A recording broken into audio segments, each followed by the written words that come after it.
وخاتم النبيين أبي القاسم محمد صلى الله عليه وسلم وأهل بيته الطيبين الطاهرين المعصومين المظلومين المنتجبين الذين أذهب الله عنهم الرجس وطهرهم تطهيرا اللهم صل على محمد ولعنة الدائمة على أعدائهم أجمعين من يوم ظلمهم إلى يوم الدين أما بعد فقد قال رسول الله صلى الله عليه وآله وسلم إن فاطمة سيدة نساء العالمين صلوات علی محمد صلی اللہ علیہ وسلم۔ ارباب عزا، خمسہ مجالس ایام فاطمیہ کی آج دوسری مجلس، جو ہمارا موضوع قرار پایا تھا خطبہ فدق سے پیغامات جناب فاطمہ زہرا، جناب سیدہ کے حبداروں اور شیعوں کے نام۔ ایک صلوات پڑھ دے محمد و اہل بیت اللہم صل۔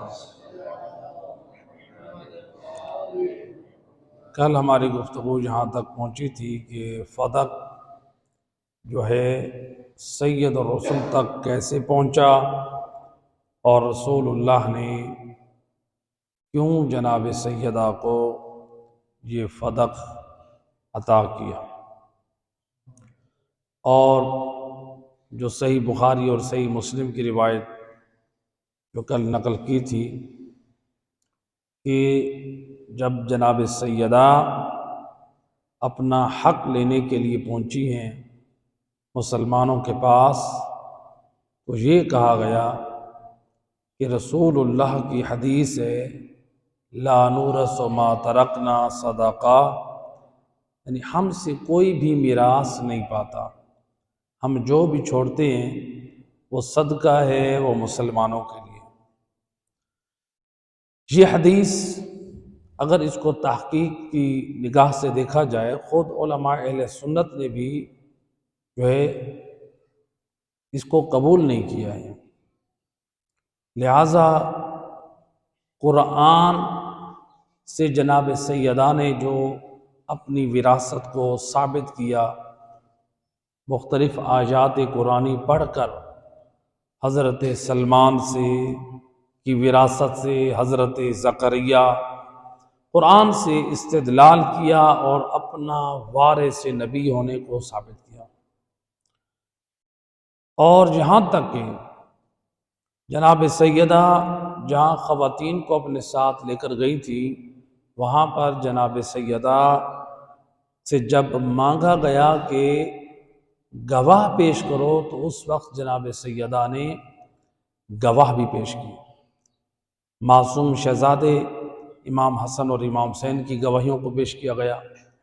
بی بی ام ایمن جس کی جنتی ہونے کی بشارت سید الرسول نے دی تھی، اس بی بی کی گواہی کو پیش کیا گیا، اور تاریخی حقائق میں ایک اور اسماء بنت امیس، یہ وہ خاتون ہیں جو پہلے حضرت جعفر طیار کی زوجہ تھی، بعد میں ان کی شہادت کے بعد ان سے عقد کیا مسلمانوں کے پہلے خلیفہ حضرت ابوبکر نے۔ اب یہ ان کی زوجیت میں ہے، زوجہ ہیں مسلمانوں کے پہلے خلیفہ کی، لیکن جو گواہی دے رہی ہیں وہ بنت رسول جناب فاطمہ زہرا کے حق میں دے رہی ہیں۔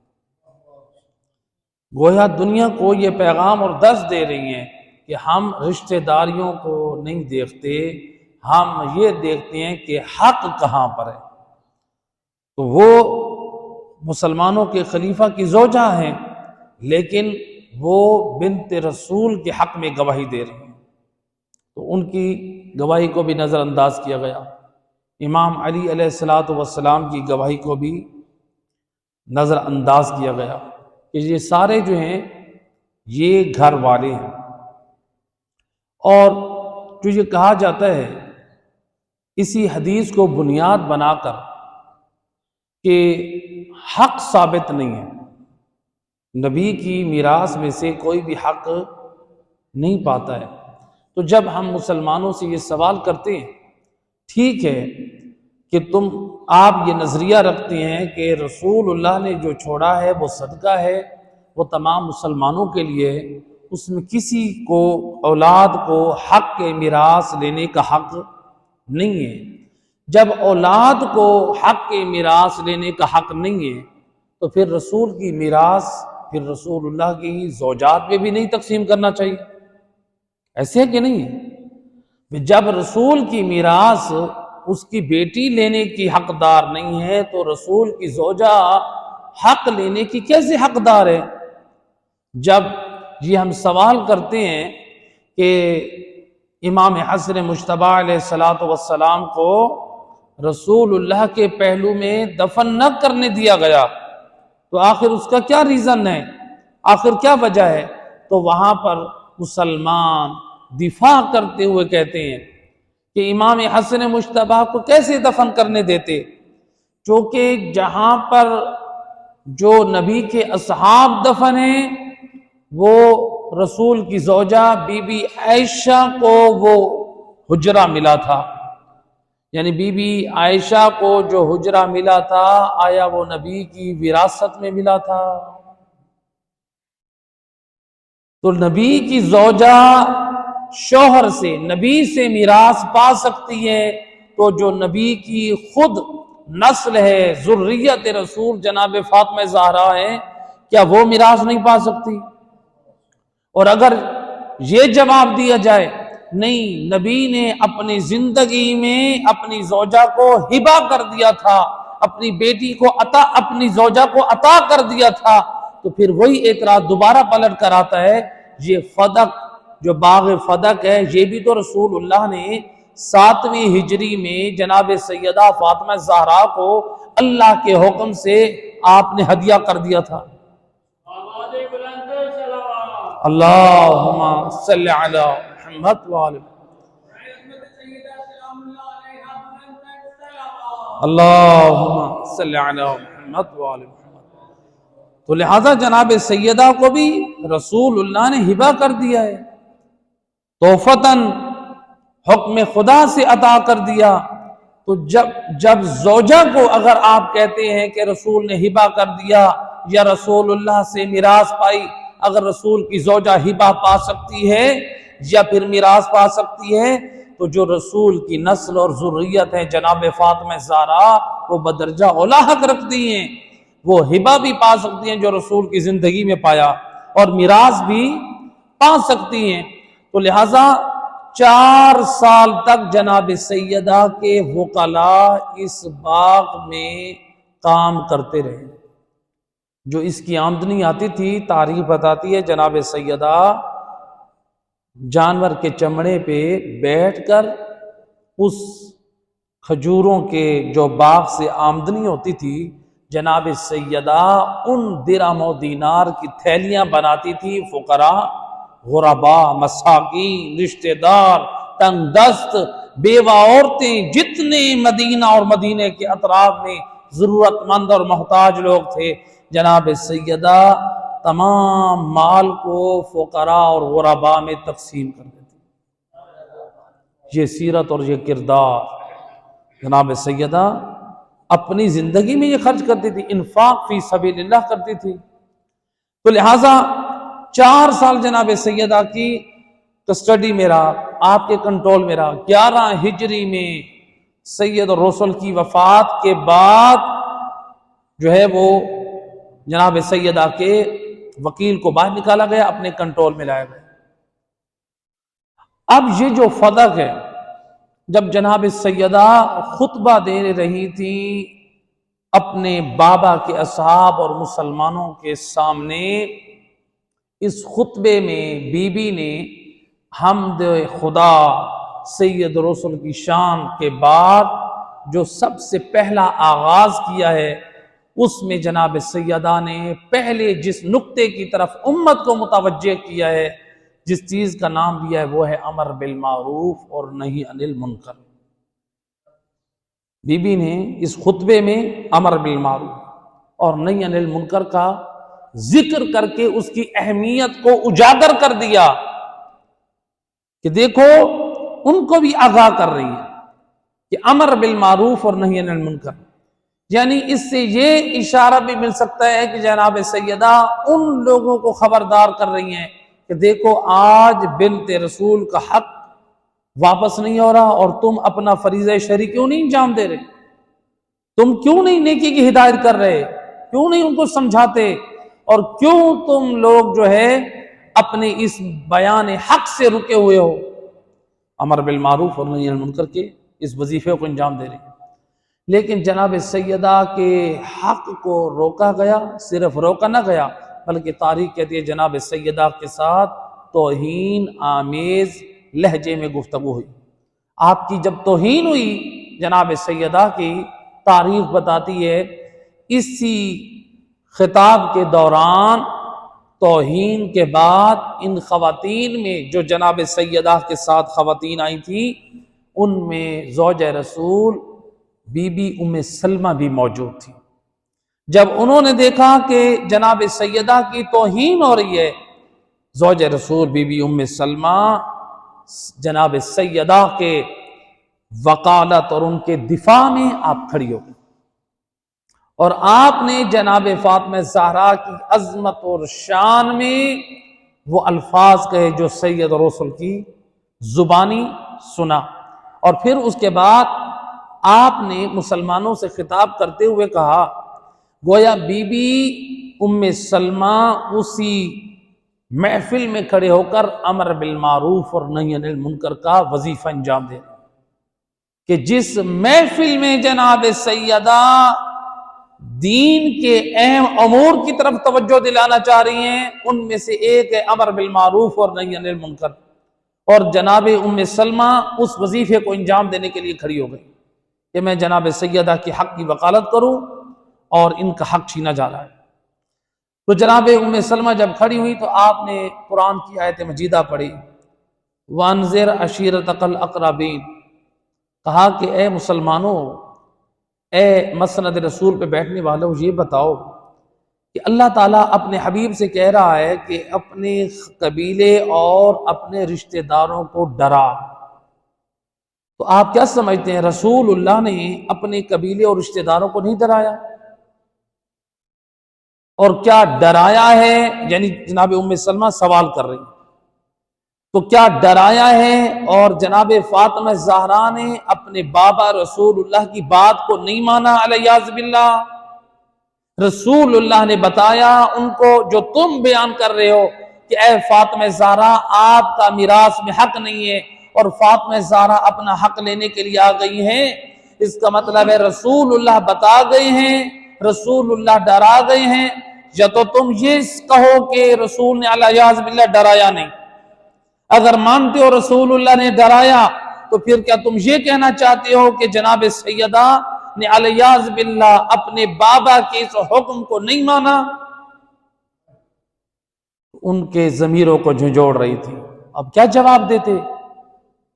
عقلی جو ہے وہ طور پہ ان کے ضمیروں کو جھنجھوڑ رہی ہیں، بیدار کر رہی ہیں، خبردار کر رہی ہیں۔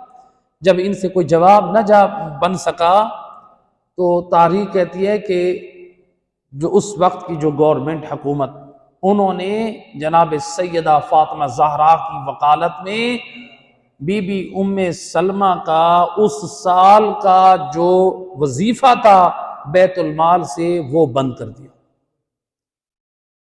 زوجہ رسول کا بیت المال سے وظیفہ بند کر دیا گیا، اور جناب ام سلمہ کو یعنی مشکل حالات سے، اور پھر کس طرح گزارا ہوا؟ امیر المومنین علی ابن ابی طالب آپ کی شفقت اور مہربانیوں کے ساتھ۔ اب یہاں پر بی بی ام سلمہ نے دین کی اس فریضے کو انجام دیا کہ امر بالمعروف اور نہی عن المنکر، جبکہ اس محفل میں رسول اللہ کے بڑے بڑے اصحاب بیٹھے تھے۔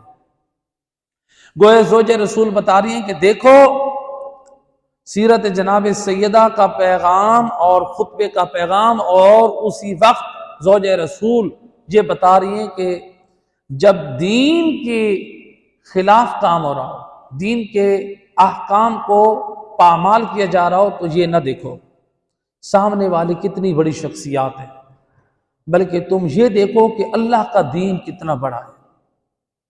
تم اللہ کے دین کی پاسداری کرو، اللہ کے قوانین کی پاسداری کرو، شخصیات کو نہ دیکھو۔ تو علمی انداز سے آپ نے گفتگو کی، یعنی ایک دلیل، عقلی دلیلوں سے آپ نے گفتگو کی، قرآن کی آیت پڑھ کے ان کے ضمیر کو جھنجھوڑا، اور اسی طرح سے یعنی احادیث کا سہارا لیا۔ تو اب جب دیکھا نا اس منظر کو امیر المومنین علی ابن ابی طالب علیہ الصلوۃ والسلام، اللہم صلی علی، کہ زوج رسول امر بالمعروف اور نہی عن المنکر کا اپنا وظیفہ انجام دے رہی، تو آپ وارث قرآن اور وارث علم رسول خود امام بھی اب کھڑے ہو گئے۔ دیکھا کہ جناب سیدہ کی بھی توہین ہو رہی ہے اور زوج رسول کی بھی توہین ہو رہی ہے۔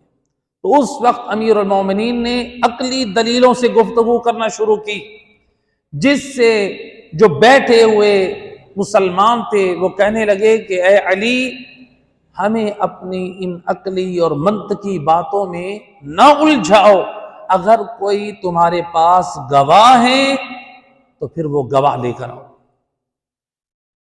اس وقت امیر المومنین علیہ الصلوۃ والسلام نے، وارث قرآن نے، ایک بہترین استدلال پیش کیا۔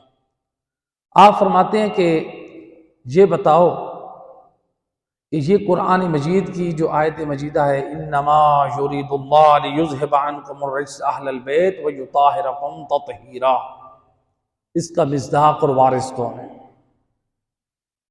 انہوں نے کہا کہ امام پوچھتے ہیں، فرماتے ہیں کہ کیا یہ جناب فاطمہ زہرا کے حق میں ہے؟ اس آیت مجیدہ کی روشنی میں جناب فاطمہ زہرا طاہرہ ہیں، آیت تطہیر کی وارث ہیں؟ تو انہوں نے جواب دیا جی بالکل، یہ آیت تطہیر کی وارث ہیں جناب فاطمہ زہرا۔ اب امام علی ان بیٹھنے والوں سے اقرار لے رہے ہیں، اور اس لیے ہمارے علوم میں ایک قانون ہے، اقرار العقلاء نافذ علی انفسہم، عقل مند لوگوں کا عقلاء کا اقرار کرنا ان کے نفس پہ وہ نافذ ہوتا ہے۔ یعنی ایک بندہ جب آپ اقرار کر رہے تو اس کے حق میں وہ بات ثابت ہو جائے، وہ اقرار کر رہا ہے۔ اب وہ یہ تسلیم کر رہے ہیں کہ جناب فاطمہ زہرا آیت تطہیر کی وارث ہے۔ امام علیہ الصلوۃ والسلام فرماتے ہیں اچھا یہ بتاؤ، اگر خدا نخواستہ کوئی شخص مسلمانوں میں سے بنت رسول جناب سیدہ کے حق میں یہ جسارت کرے، کسی امر قبیح کے بارے میں نسبت دے، جناب سیدہ کے حق میں تہمت لگائے ایک امر قبیح کے بارے میں، تو تم کیا مسلمانوں کی گواہی کو قبول کرو گے؟ تو ادھر جواب دینے والے جو مسند پہ بیٹھے تھے انہوں نے کیا جواب دیا؟ کہتے ہیں کہ اگر لوگوں کی گواہی مل گئی تو ہم حد اسی طرح سے جاری کریں گے بنت رسول پہ جیسے عام لوگوں پہ جاری ہوتی ہے۔ جب امیر المومنین علی ابن ابی طالب نے یہ سنا تو آپ سے برداشت نہ ہوا، آپ نے فرمایا کیا کہہ رہے ہو بنت رسول جناب سیدہ کے حق میں؟ یعنی اس کا مطلب یہ ہے کہ تم قرآن اللہ کے حکم کی مخالفت کرو گے؟ ابھی جو تم اقرار کر رہے ہو، یعنی اللہ جس بیوی کی عصمت و طہارت کی گواہی قرآن میں دے رہا ہے، تم اس کی مخالفت کرو گے اور لوگوں کی گواہی پر عمل کرو گے؟ گویا امیر المومنین علی ابن ابی طالب اس مقام پر اپنا وظیفہ شرعی انجام دے رہے ہیں کہ امر بالمعروف اور نہی عن المنکر۔ کہ دیکھیں یعنی اسی وقت اسی لحظے میں جناب سیدہ امر بالمعروف اور نہی عن المنکر کے فریضے کی طرف متوجہ کر رہی ہیں امت کو، لوگوں کو خبردار کر رہی ہیں، اور اسی محفل میں کتنے افراد ہیں جو اپنا وظیفہ شرعی کو انجام دے رہے ہیں۔ امام علی ہوں، بی بی ام سلمہ ہوں، امام حسن اور امام حسین کی گواہیاں ہوں، بی بی ام ایمن ہو، جناب اسماء بنت امیس ہوں، یہ سارے اس وقت مسجد میں نبی کے اصحاب اور مسلمانوں کے سامنے اپنی گواہیاں پیش کر کے جناب سیدہ کے حق میں احادیث سنا کر، قرآن کی آیات پڑھ کر جناب سیدہ کے حق میں جو ہے وہ دلیلیں دے کر یہ بتا رہے ہیں کہ اے حبداران فاطمہ، کبھی بھی یہ نہ دیکھو کہ سامنے کون ہے، سامنے اپنے رکھو اللہ کے دین کو۔ جتنی بھی بڑی بڑی شخصیات ہوں تمہارے سامنے، اللہ کے دین کے مقابلے میں ان کا رتبہ بلند نہیں ہو سکتا۔ عام طور پہ انسان گھبرا جاتا ہے کہ میں اپنی بات سامنے والے تک کیسے پہنچاؤں، میں دین کا پیغام سامنے والے کو کیسے دوں، میں فلاں شخص کی اصلاح کیسے کروں۔ لہٰذا اسلام اور دین یہ کہتا ہے آپ حکمت سے پہنچائیں، علمی انداز سے پہنچائیں، آپ دلیل کے ساتھ بات کریں، لیکن امر بالمعروف اور نہی عن المنکر یہ ساقط نہیں ہوتا، یہ واجبات میں سے ہے۔ دیکھیں تقریباً ہر دور میں بچوں کو یہی پڑھایا جاتا ہے، اصول دین کے ساتھ ساتھ فروع دین۔ فروع دین کتنے ہیں؟ ہر ایک کہتا ہے 10 ہیں۔ بھئی اس میں 2 کیا ہیں؟ امر بالمعروف اور نہی عن المنکر۔ کیا یہ 2 چیزیں امر بالمعروف اور نہی عن المنکر، کیا یہ صرف پڑھنے اور یاد کرنے کی حد تک ہونے چاہیے؟ ہم نے تو یہ سن لیا، ہم نے تو یاد کر لیا کہ فروع دین ہیں 10، یعنی یہ 10 چیزیں جو ہیں یہ دین کی فروعات ہیں، یعنی دین کا جو درخت ہے جس کی جڑیں توحید، نبوت، امامت، عدل، قیامت ہے، اس درخت کی جو شاخیں ہیں وہ نماز ہے، روزہ ہے، حج ہے، زکوٰۃ ہے، خمس ہے، جہاد، امر بالمعروف نہی عن المنکر، تولا اور تبرہ۔ کیا مطلب ہے؟ یعنی جو ہمارے عقائد ہیں وہ بنیاد ہیں، اور جو ہمارے اعمال ہیں وہ شاخیں ہیں۔ تو کیا ہمارے اس عقیدے کی درخت پر صرف نماز روزہ ہونا چاہیے؟ کیا صرف اس میں محمد وآل محمد کی محبت اور ان کے دشمنوں سے نفرت ہونی چاہیے؟ یہ تولا اور تبرہ کہاں جائے گا؟ یہ امر بالمعروف اور نہی عن المنکر یہ کہاں جائیں گے؟ صرف کیا ہم یاد کر لیں؟ یہ امر بالمعروف اور نہی عن المنکر۔ امر بالمعروف یعنی نیکی کی ہدایت کرنا، نیکی کی طرف دعوت دینا، نہی عن المنکر یعنی برائی سے روکنا۔ یہ ہم یہ سمجھتے ہیں کہ یہ صرف علماء کے اوپر واجب ہے۔ آیت اللہ سیستانی فرماتے ہیں یہ صرف علماء کی ذمہ داری نہیں، فرماتے ہیں کہ معاشرے کا ہر فرد، چاہے وہ ڈاکٹر ہو، چاہے وہ انجینئر ہو، چاہے وہ ریڑھی والا ہو، چاہے ایک دکان والا ہو، چاہے وہ کسی شعبے سے تعلق رکھتا ہے، اگر وہ یہ دیکھے کہ نیکی کی ہدایت کا پیغام دے سکتا ہے اور برائی سے لوگوں کو روک سکتا ہے، آیت اللہ سیستانی فرماتے ہیں پھر جس کے لیے یہ ممکن ہے، پاسبل ہے، اس کے اوپر یہ واجب ہے۔ یہ صرف علماء کی ذمہ داری نہیں ہے کہ وہ بیٹھیں احادیث اہل بیت سنائیں، قرآن کی آیات سنائیں، لوگوں کو حلال اور حرام کی باتیں سکھائیں۔ والدین کے اوپر واجب ہے، والدین کے فرائض میں سے ہے، بڑے بھائیوں کے فرائض میں سے ہے، جو گھر کے بڑے خاندان کے بڑے افراد ہوتے ہیں، ماموں چچا ہیں، ان کے فرائض میں سے ہے۔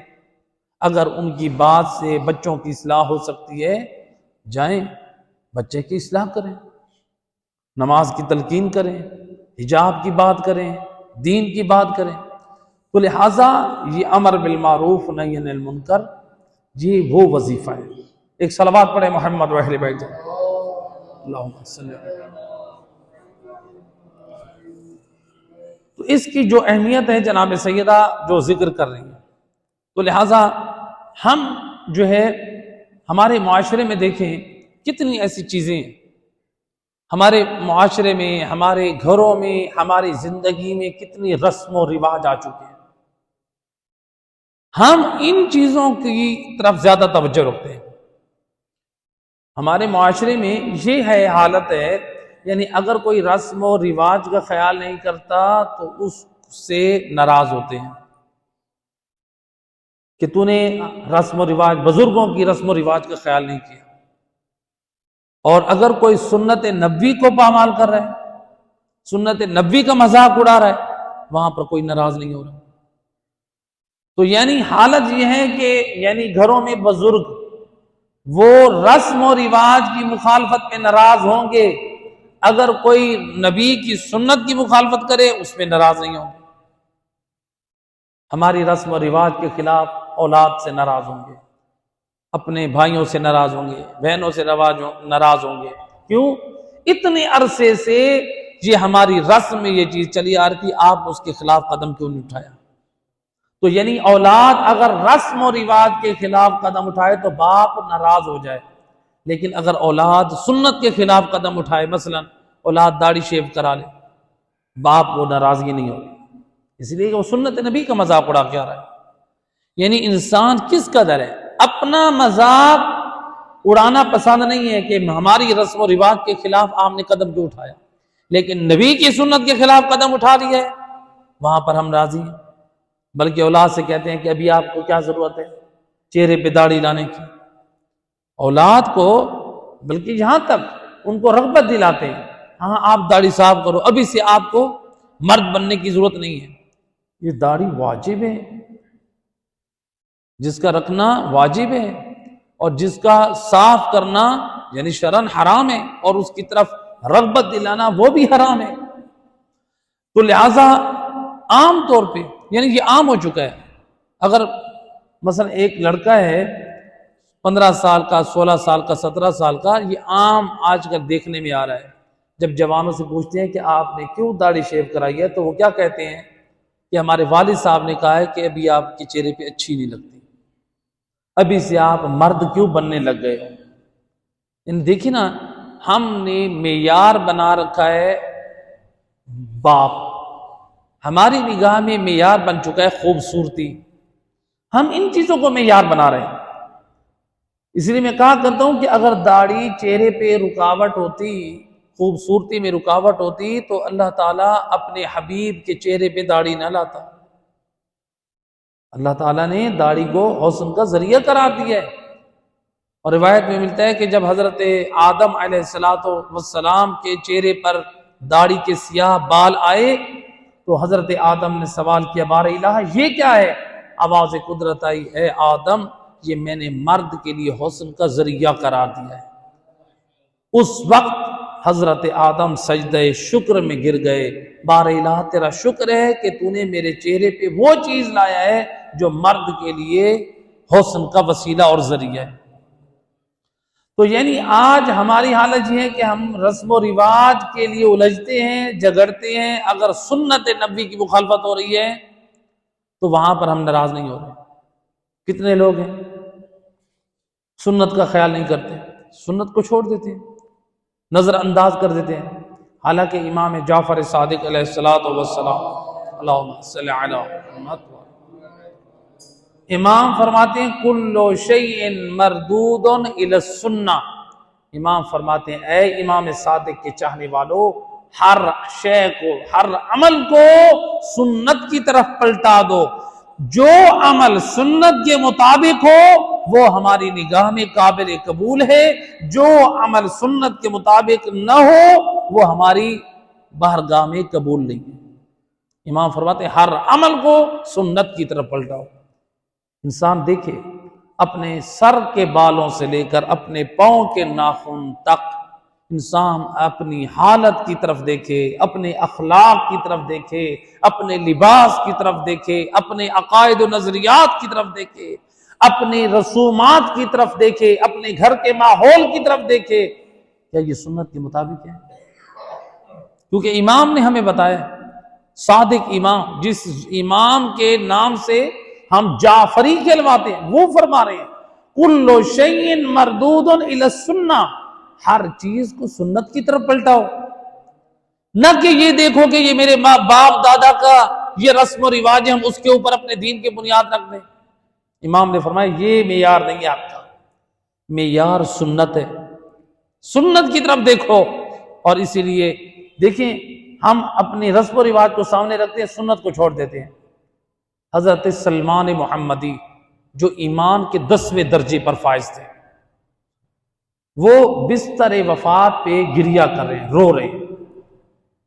ان کے ایک دوست مولا علی کے صحابی ہیں، وہ کہتے ہیں کہ اے سلمان آپ موت سے گھبرا رہے ہیں، ڈر رہے ہیں، رو رہے ہیں۔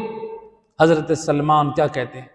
کہتے ہیں نہیں، میں موت سے نہیں ڈر رہا، میں موت کی وجہ سے نہیں گھبرا رہا۔ پھر کیوں رو رہے ہیں؟ کہا مجھے جو رونا آ رہا ہے مجھے موت کا خوف نہیں ہے، مجھے خوف اس بات کا ہے مرنے کے بعد قبر میں اگر منکر و نکیر مجھ سے سوال کریں بتاؤ سنت نبوی پہ عمل کرنے میں سستی اور تاخیر کیوں کی، میں کیا جواب دوں گا؟ اللہ اکبر۔ یہ نہیں کہا کہ اے سلمان تم نے سنت نبی پہ عمل نہ کیا، نہیں، سلمان سے بڑھ کر کون ہے سنت نبی پہ عمل کرنے والا؟ سلمان فرماتے ہیں کہ میں اس وجہ سے فکر مند ہوں، پریشان ہوں کہ اگر مجھ سے سوال ہو جائے بتاؤ تو نے سستی کیوں انجام دی، تو میں کیا جواب دوں؟ اب دیکھیں جو ایمان کے 10ویں درجے پہ وہ اتنے فکر مند ہیں، ہم ذرا اپنی حالت کو دیکھیں، ہماری زندگی میں کتنی سنت ہے، ہم کتنا دین پہ عمل کر رہے ہیں۔ یہ سفر موت کی طرف جا رہا ہے، خدا گواہ ہے، جو لحظات اور وقت، جو راتیں، جو سال، جو دن، جو گھنٹے، جو گھڑیاں گزر گئی ہیں وہ ہماری زندگی میں واپس پلٹ کر نہیں آئیں، لیکن اپنے آنے والے وقت کی قدر کریں، اس کو قیمتی سمجھیں، اس کو ضائع نہ کریں، اپنے واجبات کو مکمل کریں، لوگوں کے حقوق کی ادائیگی میں توجہ دیں۔ سنت جو ہے وہ معیار قرار دی ہے۔ لہذا روایت امام علی ابن ابی طالب علیہ الصلوۃ والسلام،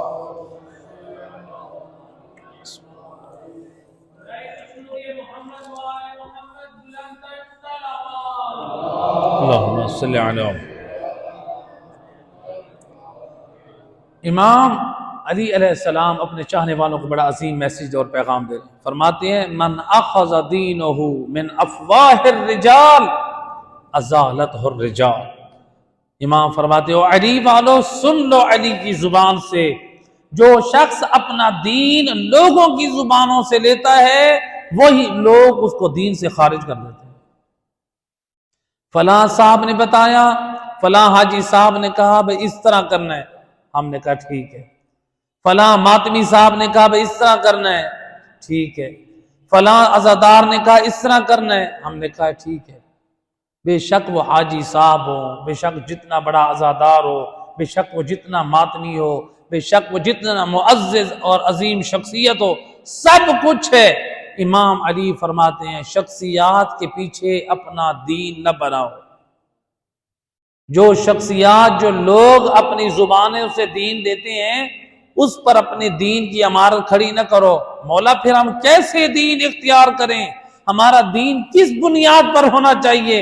امام نے فرمایا من اخذ دینہ من الکتاب والسنہ، جو شخص اپنے دین کی بنیاد رکھتا ہے کتاب خدا اور سنت پر، زالت الجبال ولم یزل، پہاڑ اپنی جگہ چھوڑ سکتے ہیں، یہ مومن کبھی بے ایمان نہیں ہو سکتا، اس کے ایمان میں کبھی بھی لرزہ نہیں آئے گا۔ کیوں؟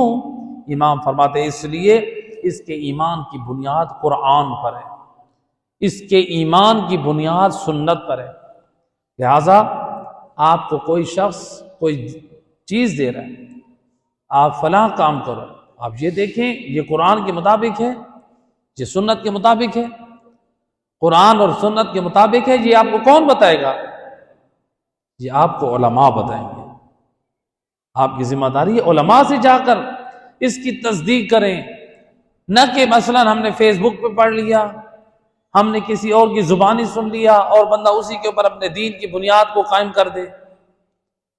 علماء سے جس طرح آپ کو مثلا کسی نے جو ہے وہ کہا ہے کہ آپ فلاں ٹیبلٹ کھا لیں، مثلا بلڈ پریشر کے لیے، یا بی پی مثلا ہے لو رہتا ہے، یا کوئی اور مرض ہے، آپ ڈاکٹر سے کیا کریں گے؟ سمجھدار ہے تو کیا کریں گے؟ جا کے مشورہ کریں گے کہ یہ جو ہے یہ دوائی میرے لیے کیسے مناسب ہے، مجھے کسی نے بتائی ہے، یہ دوائی میں استعمال کرتا رہوں۔ اس لیے باہر یورپ میں یا آپ ایران میں حتیٰ کہ وہاں پر میڈیکل ہال میں آپ کو بغیر ڈاکٹر کے نسخے کے دوائی نہیں دیتے، وہاں پر اجازت نہیں ہے۔ پوچھتے ہیں پہلے یہ جو دوائی لینے آئے ہو پہلے نسخہ دکھاؤ۔ یعنی انسان جو سمجھدار ہے، یہاں پر تو ہمارے ہاں تو ہر چیز میں انسان خود بڑا بنا ہوا ہے، سارے گھروں میں ڈاکٹر بھی بنے ہوئے ہیں، حکیم بھی بنے ہوئے ہیں، اور دین کے لیڈر اور پیشوا اور عالم بھی بنے ہوئے ہیں۔ لہٰذا جس طرح ہم اپنی جان سے پیار رکھتے ہوئے دوائیوں کے بارے میں معلومات اور ہم جو ہے ڈاکٹروں سے لیتے ہیں، اسپیشلسٹ سے معلوم کرتے ہیں، اسی طرح اپنے ایمان کی سلامتی کے لیے بھی کوئی عمل اگر ہمیں کوئی بتاتا ہے تو ہم یہ علماء سے پوچھیں، اس کی تصدیق کریں کیا یہ عمل قرآن اور سنت کے مطابق ہے۔ لہٰذا امام علیہ السلام نے بڑا عظیم ہمیں میسج دیا ہے کہ مومن کا جو بھی عمل ہے وہ قرآن اور سنت کے مطابق ہونا چاہیے۔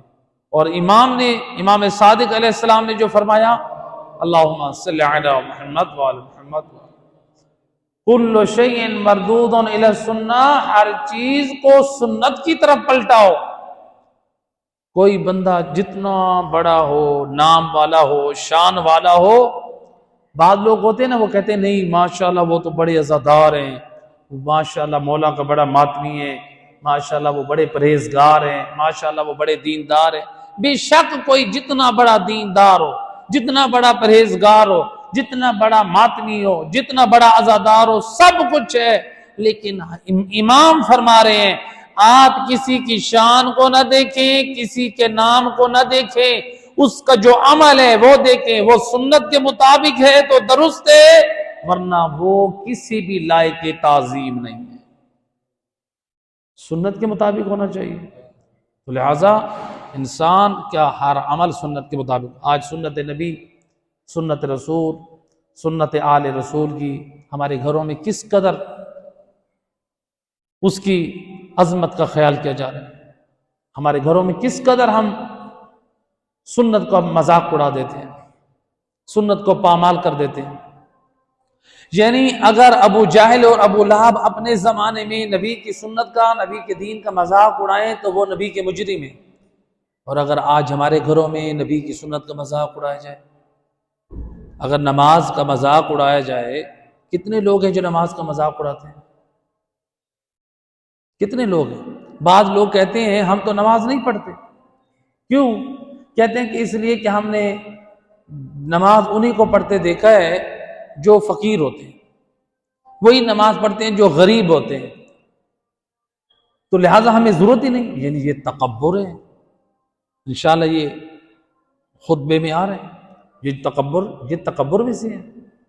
تو لہٰذا حالانکہ امام علی ابن ابی طالب علیہ السلام اللہم صلی علی محمد، امام فرماتے ہیں اللہ نے کسی کو اگر مال دیا ہے تو اس کا مطلب یہ نہیں ہے کہ اللہ اس پہ راضی ہے۔ اللہ نے اگر کسی کو غربت میں رکھا ہے، حالات کا تنگ بنایا ہے، تو اس کا مطلب یہ نہیں اللہ اس سے ناراض ہے۔ امام علی فرماتے ہیں اللہ نے کسی کو امیر بنایا ہے، کسی کو غریب بنایا ہے، پروردگار نے امتحان رکھا ہے کہ امراء امیر لوگ غریبوں کی کس طرح ان کی دلجوئی کرتے ہیں اور ان کے حق کو ادا کرتے ہیں۔ اللہ اکبر،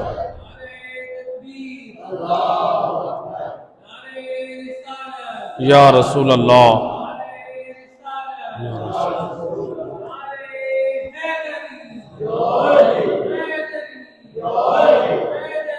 یا علی بے شمار، اللہم صلی علی محمد۔ لہذا ہمارے پاس یعنی سنت اور قرآن یہ حق ہے۔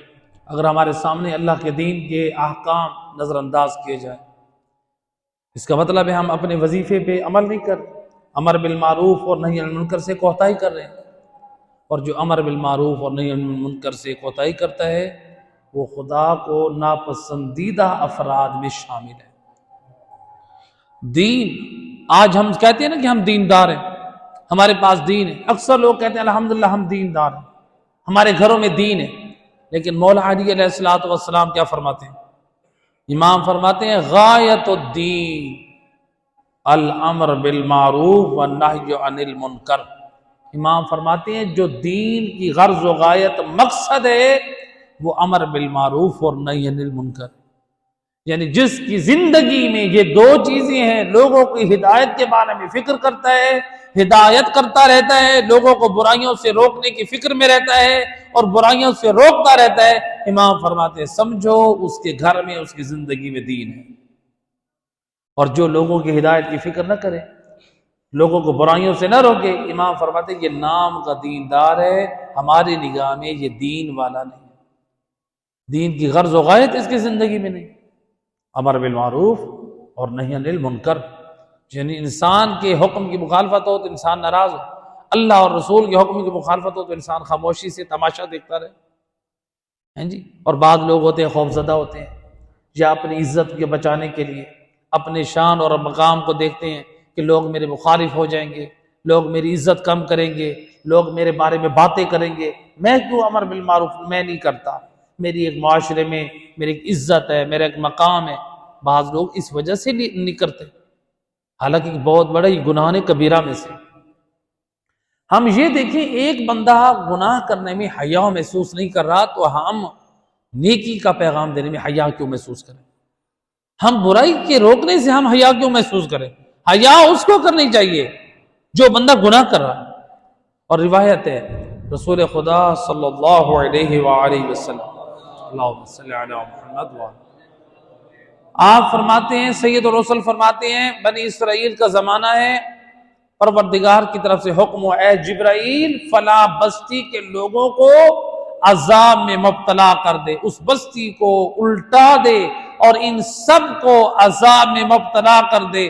حضرت جبرائیل امین نے جب دیکھا نا اس بستی میں ایک شخص ہے جو عبادت گزار ہے، بہت بڑا عابد ہے، جس کی اس بستی والے عزت کرتے ہیں، احترام کرتے ہیں، بڑا مقام ہے، جبرائیل امین بھی دیکھتے ہیں کہ ایک بہت بڑا عبادت گزار ہے، حضرت جبرائیل کہتے ہیں یا اللہ کیا اس شخص کو، وہ جو عابد ہے اس کو تو عذاب میں مبتلا نہ کروں؟ آواز قدرت آئی اے جبرائیل سب سے پہلے اسی کو عذاب میں مبتلا کر، جو عابد ہے بعد میں بستی والوں کو عذاب میں مبتلا کرنا۔ ایک مرتبہ حضرت جبرائیل بھی حیران ہوئے، پروردگار تیرا حکم حق ہے، عذاب میں مبتلا کروں گا جو تیرا حکم ہے میں تسلیم، لیکن آخر ریزن کیا ہے؟ وہ بستی والے نافرمان ہیں، تیرے حکم کا مذاق اڑاتے ہیں، تیرے دین کو، تیرے نبی کو جھٹلاتے ہیں، تیرے نبی کی سنتوں کا مذاق اڑاتے ہیں، ان کی زندگیوں میں تیرا اور تیرے نبی کا حکم نہیں ہے۔ وہ تو بات سمجھ آتی ہے اے پروردگار بار الہ، یہ جو عبادت گزار ہے، نیک بندہ ہے، سجدے گزار ہے، رکوع کرنے والا ہے، مناجات کرنے والا ہے، اس کو کیوں عذاب دیا جائے اور ان سے پہلے دیا جائے؟ آواز قدرت آئی اے جبرائیل یہ میری عبادت ضرور کرتا ہے، لیکن جب اس کے سامنے اس بستی والے لوگ جب گناہ کرتے ہیں، میرے احکام کو نظر انداز کرتے ہیں، میرے احکام کا مذاق اڑاتے ہیں، میرے نبی کو جھٹلاتے ہیں، میرے دین کی مخالفت کرتے ہیں، تو یہ عابد ان کو روکتا نہیں ہے، یہ سوچتا ہے اگر میں ان کو روکوں گا تو یہ میری عزت ختم کر دیں گے، جو میری بنی بنائی عزت ہے وہ ختم ہو جائے گی، لوگ مجھ سے دور ہو جائیں گے، لوگ میری قدر نہیں کریں گے، لوگ مجھے اپنا مخالف سمجھیں گے، تو اے جبرائیل اس کو اپنی عزت اور اپنی شان اور مقام عزیز ہے، اس بد نصیب بدبخت کو مجھ اللہ کا دین اور میری شریعت کے احکام عزیز نہیں ہے۔ اے جبرائیل جو جتنی بھی لاکھ عبادت کرے لیکن اس کے سامنے اللہ کے دین کا مذاق اڑایا جائے، وہ میری نگاہ میں سب سے میرے دین کا اور میرا دشمن ہے۔ اب ذرا اندازہ کریں، یہ اتنا بڑا عبادت گزار، آج ہم کسی کو دیکھیں نا عبادت گزار، سجدے گزار، ہم کہتے ہیں ماشاءاللہ بڑا نیک ہے، اور جبرائیل امین بھی پریشان تھے، ہے کہ نہیں؟ لیکن ایک بہت اہم رکن ہے، ہم یہ دیکھیں ہمارے رشتہ داروں میں، ہمارے بہن بھائیوں میں، ہمارے عزیزوں میں ہم آواز کہاں تک پہنچا سکتے ہیں؟ آج واٹس ایپ کا زمانہ ہے، فیس بک کا زمانہ ہے، آپ اپنی آواز سے نصیحت کو، آواز حق کو پہنچائیں، لوگوں کی ہدایت کا وسیلہ بنے۔ آپ اچھا میسیج تو لوگوں تک پہنچا سکتے ہیں، آپ اچھا سٹیٹس تو لگا سکتے ہیں، امر بالمعروف کریں، ہدایت کا پیغام دیں۔ آپ کسی عالم دین کا کلپ لگائیں سٹیٹس پہ، فیس بک پہ لگائیں، اور یہ کیا بےہودگی ہے، ٹک ٹاک کے میوزک اور دوسرے فضول چیزیں ہم اس کے اوپر کر رہے ہیں، اور وہ ٹک ٹاک پہ اپنی پکچرز، اپنے ویڈیوز کلپ بنا کے جس میں موسیقی اور یا ڈانس اور بےہودہ قسم کی، خدا گواہ میدان قیامت میں اس کا جواب دیں۔ ہم صرف خود گناہ گار نہیں ہو رہے، ہم یہ اپنے اسٹیٹس پہ جو گانے اور موسیقی لگا رہے ہیں، دوسرے لوگ جتنے سن رہے ہیں اس کا گناہ بھی ہمارے نام اعمال میں جا رہا ہے۔ کیوں؟ اس لیے کہ ہم دوسروں کو گناہ کی دعوت دے رہے ہیں، ایک مرتبہ خود گناہ کرنا، ایک مرتبہ دوسروں کو گناہ کی دعوت دینا۔ لہٰذا ان چیزوں کو اپنی لائف سے باہر نکالیں۔ فیس بک پہ اگر کسی نے ایسی ویڈیو شیئر کی ہیں ان کو ڈیلیٹ کریں، واجب ہے یہ۔ آپ نے چونکہ گناہ کی لوگوں کو عام دعوت دے دی ہے، تو لہٰذا مومن یہ دیکھے میرے ارد گرد اگر اللہ کے دین کی نافرمانی ہو رہی ہے، اس کو حکمت کے ساتھ پیار سے لوگوں کو امر بالمعروف اور نہی عن المنکر کریں۔ ہم اس بات پہ خوش نہ رہ جائیں ہم مومن ہیں، ہم ماشاءاللہ علی والے ہیں، ہم مولا حسین کے عزادار ہیں، ہم کامیاب ہیں۔ بے شک کامیاب مولا علی کے حوبدار ہیں، بے شک کامیاب مولا حسین کے عزادار ہیں، لیکن کیا اپنی ذمہ داریوں کو سمجھیں۔ ہماری کیا ذمہ داری ہے؟ روایت اللہ کے رسول حضرت محمد مصطفیٰ صلی اللہ علیہ وسلم،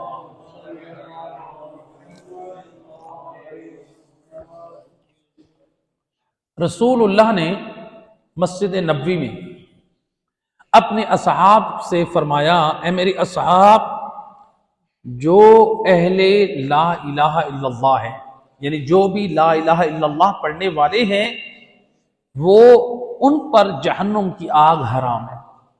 جب رسول اللہ نے یہ فرمایا تو جو رسول اللہ کے اصحاب تھے مسجد میں بیٹھے تھے وہ خوش ہو گئے، کہنے لگے الحمدللہ ہم اہل لا الہ الا اللہ ہیں، الحمدللہ ہم ذکر لا الہ الا اللہ پڑھنے والے ہیں، الحمدللہ ہم لا الہ الا اللہ پر ایمان رکھتے ہیں، الحمدللہ ہمارا لا الہ الا اللہ پر ہمارا ایمان بھی ہے، ہماری زبان پر اس کا ذکر بھی ہے، ہم لا الہ الا اللہ والے شمار بھی ہوتے ہیں، لہٰذا ہم خوش نصیب خوش ہو رہے تھے۔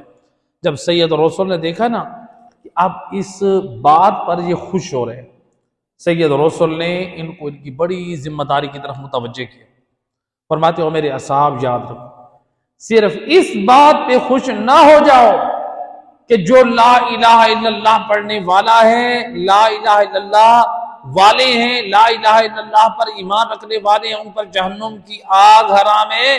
رسول اللہ فرماتے ہیں ایک شرط یہ ہے کہ جو لا الہ الا اللہ کی توہین نہ کرے، اس پر جہنم کی آگ حرام ہے۔ لا الہ الا اللہ والا ہو، لا الہ الا اللہ پر ایمان رکھنے والا ہو، لا الہ الا اللہ کا ذکر کرنے والا ہو، لیکن لا الہ الا اللہ کی توہین کرنے والا نہ ہو۔ اب اصحاب جو خوش ہو رہے تھے اب وہی پریشان ہو، یا رسول اللہ یہ کیسے ہو سکتا ہے؟ ہم بھلا لا الہ الا اللہ کی توہین کیسے کریں؟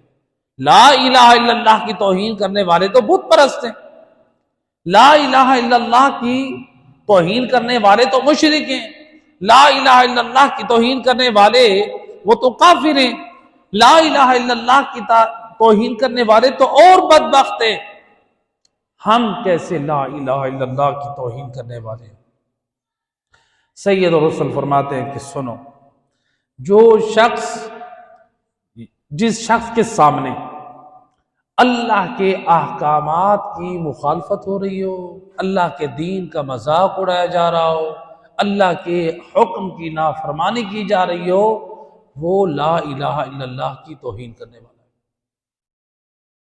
یعنی ہم نے لا الہ الا اللہ پڑھ لیا، ہمارے سامنے ایک بندہ ہے، وہ ناچ گانا کر رہا ہے، ہم اسے روک بھی نہیں رہے، ہمارے لیے ممکن ہے۔ ایک مرتبہ یہ کہ ہمیں پتہ ہے اس نے رکنا ہی نہیں، فساد ہوگا، وہاں پر ہمیں روکنا واجب نہیں۔ مثلا مثال کے طور پہ اگر کسی کی شادی ہو اور وہ ڈھول لے کر آ جائے، ڈھول باجا یہ چیزیں لے کر آ جائے، آپ کو پتہ ہے کہ میں ان کو سمجھاتا ہوں تو یہ تو میرے گلے عذاب پڑ جائے گا، اب وہاں پر آپ پر واجب نہیں ہے۔ ہاں، آپ کی شخصیت ایسی ہو، آپ خاندان کے اتنے بڑے ہو کہ آپ کی آواز ان پر اثر کرے، ورنہ اگر ہم دیکھیں، ہم اپنے ماحول میں دیکھیں ہماری شادیوں میں ہمارا کیسا ماحول ہے، ہم کس کو راضی کرتے ہیں اور کس کو خوش کرتے ہیں؟ تاریخ میں ایک جملہ موجود ہے، جناب زینب عالیہ فرماتی ہیں کہ ہمیں کیسے پتہ چلتا تھا کہ حضرت علی اکبر کی شہادت ہوئی ہے میدان میں، کیونکہ بیویاں تو خیموں میں تھی، ہمیں کیسے پتہ چلا تھا حضرت عباس علمدار وہ زین سے اترے ہیں، ہمیں کیسے پتہ چلتا تھا حضرت قاسم زین سے اترے ہیں؟ وہ کہتے تھے جب یہ ہمارے جوان جب یہ نیچے آتے تھے نا، زین کو چھوڑتے تھے، اشقیاء کی طرف سے ہمیں باجوں کی اور ان کی آواز ہمارے کانوں میں آتی تھی، ہمارے خیموں میں آتی تھی، جب وہ خوشی کے نگارے بجاتے تھے تو ہم سمجھ جاتے تھے ہمارا ہاشمی جوان مارا گیا۔ اللہ اکبر، دشمن خوشی کے نگارے یہ بجاتا تھا اس وقت جب آل محمد کے جوانان بنی ہاشم زین کو چھوڑتے تھے۔ اور آج دیکھتے ہمارے شادیوں میں بھی اگر ناچ گانا ہو، ہماری شادیوں میں بھی ڈھول ہو، اور ہم ادھر سے کہیں ماشاءاللہ ہم تو مولا کے بڑے عزادار ہیں، ہم تو مولا کے بڑے حبدار ہیں۔ آپ نے مولا کی محبت کا حق ادا کیا؟ مولا کی محبت کا حق کس چیز سے ادا ہوگا؟ صرف اس بات سے کہ ہم مان لیں کہ میں مولا آپ کا حبدار ہوں۔ مولا کی ہر اس چیز سے محبت کرے جس کو مولا نے ہمارے لیے پسند کیا۔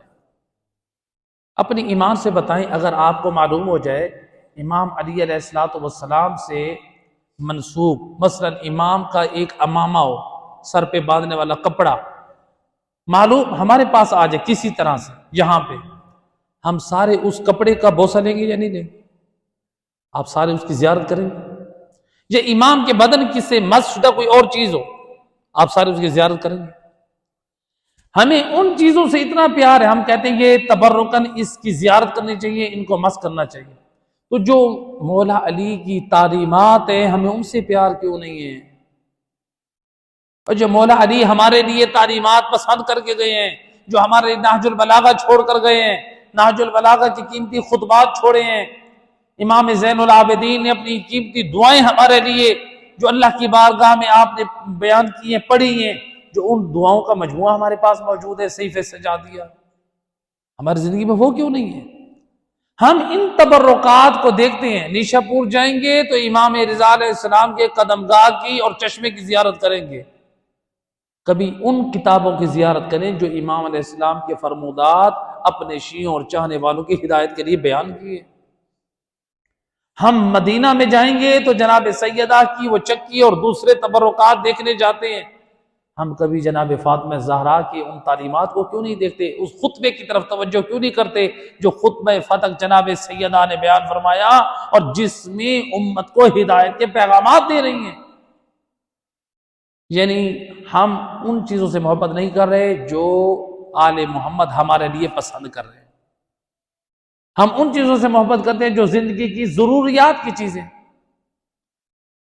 ایک چکی نہیں ہے تو دوسری چکی ان کی زندگی میں آ جاتی، ٹھیک ہے، آپ تبرکن آپ اس کی زیارت کر سکتے ہیں، علماء منع نہیں کرتے ہیں، ائمہ اہل بیت علیہ الصلوۃ والسلام سے منسوب چیزیں ہیں، آپ ان کی زیارت کر سکتے ہیں، ان کو دیکھ سکتے ہیں، لیکن جو ہمارے لیے ائمہ اہل بیت نے خود سے جن چیزوں کو چنا ہے وہ ان کے فرمودات ہیں، ان کے خطبات ہیں، ان کی دعائیں ہیں، وہ ہماری زندگی میں۔ تو لہذا وہ جو اصحاب خوش ہو کر بیٹھے تھے، کیوں خوش بیٹھے تھے؟ ہم لا الہ الا اللہ پڑھنے والے ہیں، نبی نے فرما دیا، سید الرسول نے فرمایا اے میرے اصحاب خوش نہ ہو جاؤ، جو لا الہ الا اللہ پڑھنے والا ہو اس کے سامنے اللہ کے دین کا مذاق اڑایا جائے تو وہ اس پر خاموش نہ بیٹھے، یا تو ان کو سمجھانے کی کوشش کرے، یا پھر یہ کہ انسان کیا کرے، اس محفل سے اٹھ کر چلا جائے، کم سے کم اپنے عمل سے بتائے کہ میں تمہارے اس فعل بد سے ناراض ہوں، میں اس پر راضی نہیں ہوں۔ تو یہ انسان اپنے فریضے کو سمجھے، اور جناب سیدہ اپنے خطبہ فدق میں ہمیں یہی سمجھا رہی ہے کہ اے حکمداران فاطمہ، اے شیعیان فاطمہ، اپنے وظیفہ شرعی امر بالمعروف اور نہی عن المنکر کی طرف توجہ دو، چاہے تمہارے سامنے کتنا بھی بڑا شخص کیوں نہ ہو۔ اس دین کو بچانے کے لیے آل محمد نے بڑی قربانیاں دی، اور ان بڑی قربانیوں میں ایک بڑی قربانی جناب فاطمہ زہرا کی، وہ دروازہ جس دروازے پہ سید الرسل آ کے آیت تطہیر کی تلاوت کرتے، مسلمان اس دروازے پہ آگ اور لکڑیاں لے کر آئے، اور جب دروازے سے دھواں اٹھا، مدینے کے لوگ جب پہنچے، دروازے زہرا جل رہا ہے، اور کوئی کہہ رہا ہے، اس دروازے کے جلنے سے پہلے ایک شخص کہہ رہا ہے، دھمکی دے رہا ہے، علی کو باہر نکالو ورنہ دروازے کو آگ لگا دیں گے۔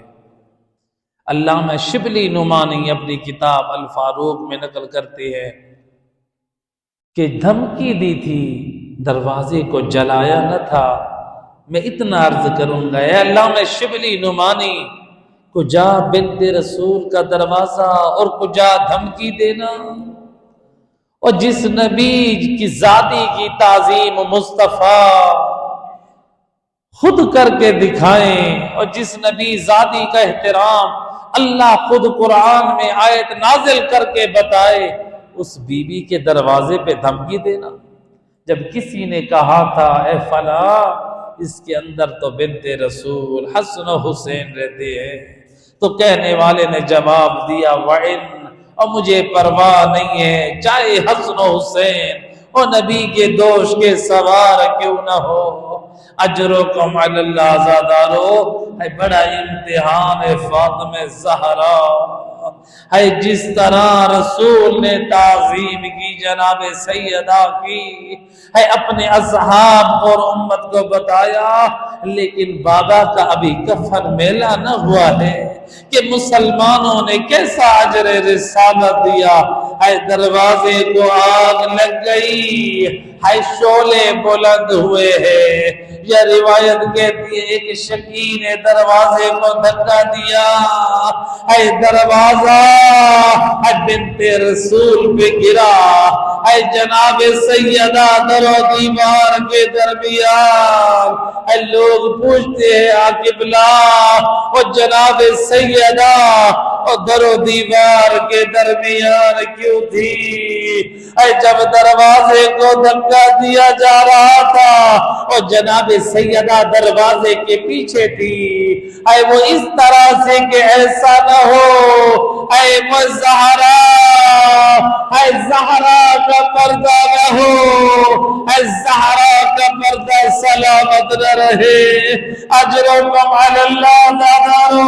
روایت کہتی ہے جب ایک شکی نے اے جب دروازے کو پاؤں کی ٹھوکر ماری اور بی بی در و دیوار کے درمیان، اے جب دروازے کو دھکے دینے والے نے اے زور سے دھکا دیا اور بنت رسول در و دیوار کے درمیان، یہ شکی زور دے رہا ہے اور رسول زادی کی رونے کی آواز آ رہی ہے، یا ابدا اہاکذا یفعلوا بعبیبتک، بابا رسول اللہ ذرا آئے دیکھے وہ آپ کی لگتے جگر کو مسلمان وہ کیا اجر رسالت دے رہے ہیں اجرکم علی اللہ ازادار اور روایت ہے اللہ میں انصاری نقل کرتے ہیں ہے یہ جلتا ہوا دروازہ جس کے شعلے بلند تھے وہ اس روایت کی ناقل بی بی فاطمہ زہرا فرماتی ہے اور جب وہ جلتا دروازہ مجھ زہرا پر گرا ان کے شعلوں سے زہرا کا چہرہ جلس گیا اجرکم علی اللہ ازادارو روایت ہے آیت اللہ وحید خراسانی فرماتے اور زہرا پر رونے والے عزاداروں وہ جب دروازہ بی بی پہ گرا ہوا تھا اے بی بی اے دروازے کے نیچے ہیں مسلمان ہے کیسے جناب سیدہ کے گھر میں داخل ہوئے ہے دروازہ بی بی پر ہے روایت کا جملہ آیت اللہ وحید خراسانی نقل کرتے وہ 50 مسلمان ہے اس دروازے سے گزر رہے اور جس دروازے کے نیچے بنت رسول فاطمہ زہرا ہے یہ ایک شکی نے بڑھ کر وہ پاؤں کی ٹھوکریں مارنا شروع کی وَرَفَلَ رِجْلَهُ بعض روایت میں وَرَفَسَ رِجْلَهُ اس زور سے ٹھوکر ماری ادھر سے دروازہ نہ ٹوٹا بلکہ فاطمہ زہرا کی پسری شکست ہوئی الا لعنت اللہ علی القوم الظالمین وَسَيَعْلَمُ الَّذِينَ ظَلَمُوا أَيَّ مُنْقَلَبٍ يَنْقَلِبُونَ